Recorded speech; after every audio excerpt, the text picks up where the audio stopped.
I don't know if you've heard, but the ground is shifting in daytime TV, and at the center of it is Wendy Williams, reportedly preparing a comeback just as Sherri Shepherd faces cancellation. And that timing is not an accident. It's a power transfer. According to industry chatter and recent programming moves, producers are circling Wendy for a 2026 return, banking on the emotional loyalty she still commands. Psychologically, this hits because audiences read it as a fallen queen reclaiming her throne while the system quietly resets the board. Now, critics will argue this is just routine network reshuffling, but based on viewing fatigue and brand recognition data from recent daytime cycles, networks don't gamble on nostalgia unless the numbers say disruption is needed. If this pattern continues, daytime TV won't be about fresh formats anymore. It'll be about who still has mythic pull. For all of us here at Sherri. And I know that you have seen the news, and I'm ready to address it. Our show has not been renewed for another season. And I want to say to y'all, everybody, y'all try not to faint or fall out, because healthcare is expensive and none of us have it anymore. So y'all. Based on reports, talks are already underway because Wendy may be released from conservatorship as early as next month. But what's being framed as a simple return is really a credibility war. Official statements say Sherri's exit reflects an evolving daytime landscape.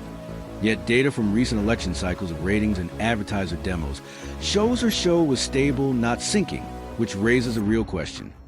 If it wasn't failing financially, why remove it? This resonates because people instinctively distrust corporate explanations when outcomes contradict performance. Cold, surgical reality, networks optimize for dominance, not adequacy. Now, some will argue Wendy is simply more profitable, and that may be true, but that still fails to explain why the transition feels covert instead of celebrated.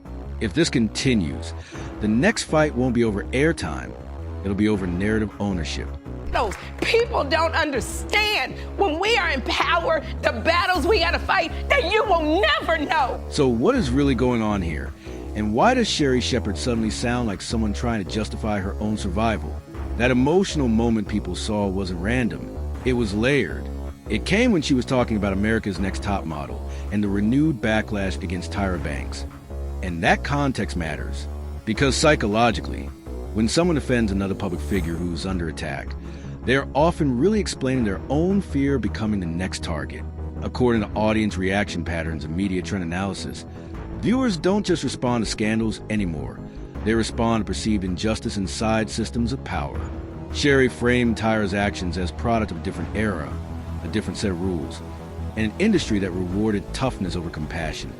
And that resonates because at a human level, people understand what it feels like to operate under standards that later generations judge without context. She talked about how there were no intimacy coaches, no social media accountability, no real mental health infrastructure for contestants.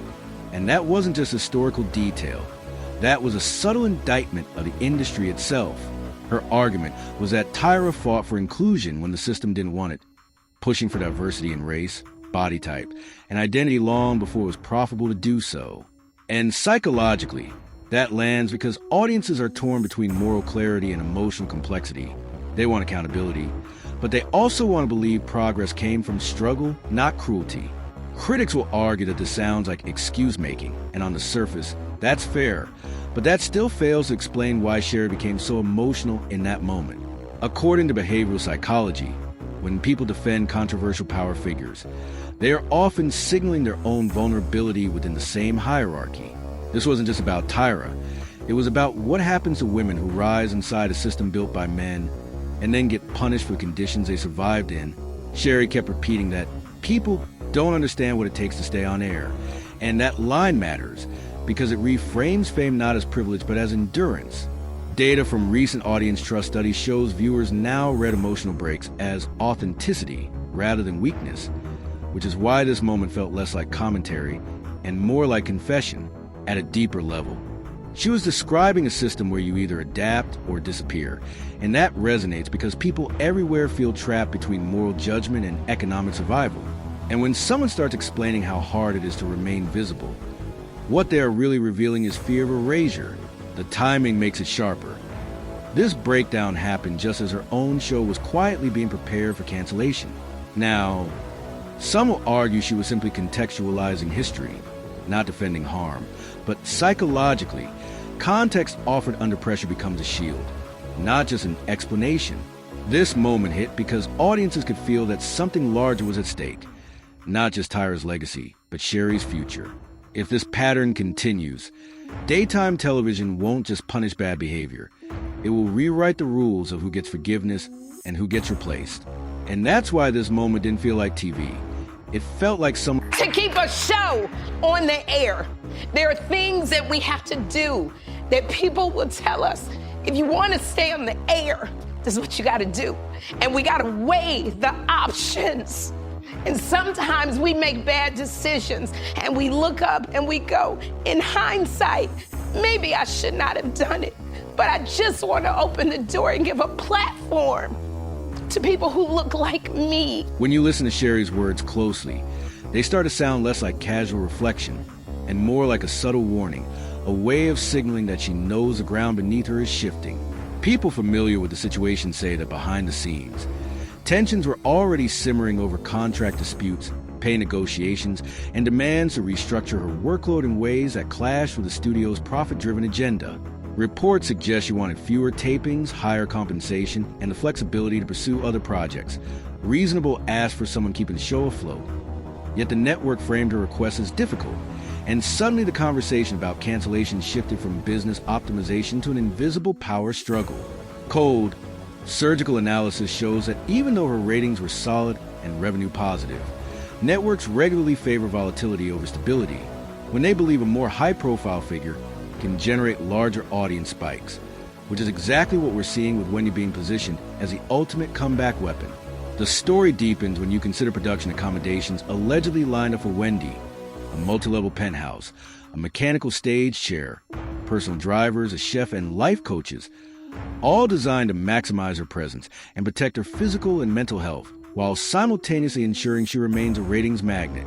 Psychologically, this sends a clear signal to everyone watching. Control, spectacle, and narrative dominance outweigh loyalty or past performance. Critics will argue these arrangements are purely compassionate, designed to help Wendy return safely after her health and legal struggles. But even the most benevolent gestures in this industry are tied to calculated return on investment at a human level. It resonates because viewers sense that the stakes aren't just about entertainment. They're about who survives when systems shift and who gets to claim the throne when someone else is removed. This resonates even more considering the subtle commentary in Sherri's own statements. That staying on air requires navigating pressures the audience never sees, that sacrifices are often invisible, and that every move is scrutinized for weakness. Data from production insiders and exit polls in daytime TV audiences indicates that people respond strongly to narratives of resilience under threat, which is why our emotional moments feel so layered, both confession and strategic signaling. If this continues, networks won't simply rotate hosts. They will orchestrate comebacks, manipulate perception, and reward those who can convert vulnerability into spectacle. And psychologically, the lesson is chilling. In this world, compliance, visibility, and the ability to generate drama are more valuable than talent alone. And the next host watching this unfold knows that every decision they make is being weighed against invisible expectations that could determine their career survival. Said you're cognitively impaired and you're incapacitated. Do I seem that way? No. You've been calling me 5 times a day for the last 2 weeks. No, you don't seem that way. How dare, excuse me, who I naturally am is who I naturally am, you know what I'm saying? Right. Yes. And my niece knows all about that crap. I mean, I'm sorry. I apologize. So what's really going on, and why did Sherri suddenly sound like someone bracing for impact? Her emotional defense of America's Next Top Model in Tyra Banks wasn't just commentary. It was a survival manual disguised as sympathy. She talked about a different era, different rules, and an industry that rewarded endurance over ethics. And psychologically that lands because viewers recognize what it feels like to be trapped inside a system that punishes hindsight but profits from past harm. According to audience trust studies and demographic shifts in media consumption, people respond more strongly to confessions of pressure than to polished moral lectures. Critics will argue she was simply offering historical context, and that may be fair, but context delivered with visible fear reads less like explanation and more like warning. At a human level, This resonates because everyone knows what it feels like to defend something they no longer fully believe in just to keep their seat at the table. And when a host starts explaining how hard it is to stay on air, what they're really describing is an invisible war between authenticity and survival. If this trend continues, the next generation of hosts won't be judged by what they say, but by how well they bend without breaking.